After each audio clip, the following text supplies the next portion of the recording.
all of a sudden is going to Donald Trump. But remember, that was not all that unexpected. It's Wisconsin and Michigan that are very unexpected. Not all that unexpected, but to the point we've been having all night. Are we rewriting America's electoral college map tonight? Is this a one-race rewriting of the map? We won't know the answer for some time, but significant that as President Obama prepares to move out of the White House, the state that launched his political career just voted for Donald Trump. Once a cheerleader for the birther movement, now the Republican nominee for president, and on the verge of being the president-elect of the United States if trendline continues. So you see that as we write the history books about this campaign, the fact that Iowa switched, there will be criticism of Hillary Clinton. It's a very competitive state. Why couldn't you have kept it in your camp there? This is one of the things we will go through. But let's go back to where we were just a minute ago, because Pennsylvania now has joined Wisconsin and Michigan on the watch list for Democrats, on the emergency room list for Democrats. You see that lead right there. 11,000 votes. And again, as you go through all this, it is stunning when you see what is happening, and largely, as Jake was just talking about, in these white working class areas. So you start right here, and you're in the vice president's hometown here. It's 50% for Hillary Clinton. This was blowout territory, right? Now you could say that's because Joe Biden was on the ballot, right? So then you go next door here, Luzerne County. It's a small county. It's not, it's not a huge population center. 58, 59% there for Donald Trump. The president won this with 52%. You're finding these counties all across the country, even in states Clinton is winning. We find them in Virginia, a state that she narrowly won. You're finding this more and more. And so you're looking at the map right now. And so this is 4 years ago. It's a lot more red, right? I'm going to move it over a little bit so you can see it. Especially, look in here. Look right in here.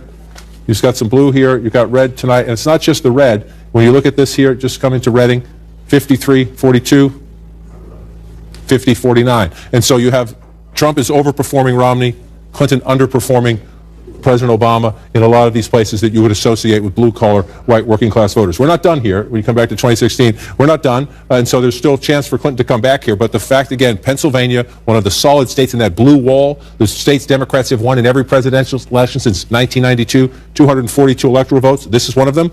Donald Trump leads at the moment. This is one of them. Donald Trump leads at the moment.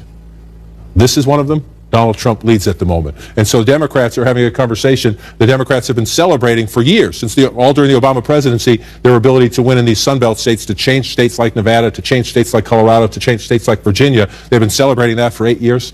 Well, they're having headaches tonight. And take a look at this, John. The national vote, right. Donald Trump is ahead nationally by more than 1 million votes. He's got 48.3% to Hillary Clinton's 47.2%. So he's getting more votes nationally right now than Hillary Clinton is. And I just want to check to see what the count is out here, because this is the key for Clinton in trying to come back in the popular vote now. The big California, we're at 27% of the vote there. We'll have to watch as that plays out. But Donald Trump is running it up. You could look at the national vote. You could look at these key Democratic states. I'm going to go back to tiny New Hampshire just to see where we are. 77%. Again, Hillary Clinton has narrowed the gap here. The question is, can she get it back? Last time we were here, Wolf, Nashua had not come in. Nashua is now in at 100%. Yes, she won it, 53-41, but again, you go to a Democratic area where this is, by New Hampshire standards, a major population center.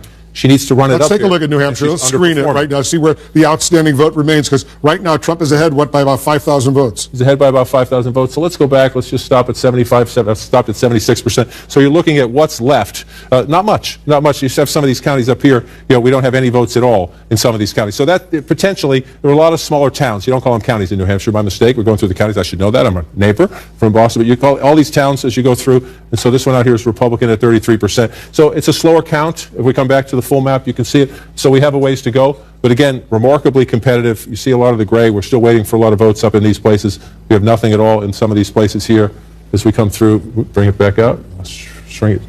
And so I just want to go back and take a look again. We are waiting for a lot of votes down here. And so if you're in the Clinton campaign war room, you think there are a lot of Democratic areas yet to come in, and yet everyone we go to, it seems that she's underperforming the president. That is going to be the story of the night. You could say she's underperforming for president, or you could say Donald Trump is overperforming Governor Romney or Republicans in these states. And as we count, just keep waiting to see if we get any updates here. Still 70%. We've been stuck at 70% in Michigan for quite some time, and this is a very close race. It's a very, very close race. 19,000 votes. Trump is ahead over Hillary Clinton in Michigan. 19,000 votes, and you can have with 82% in Detroit. You can have 19,000 votes. All right, John, stand by. It's a cliffhanger in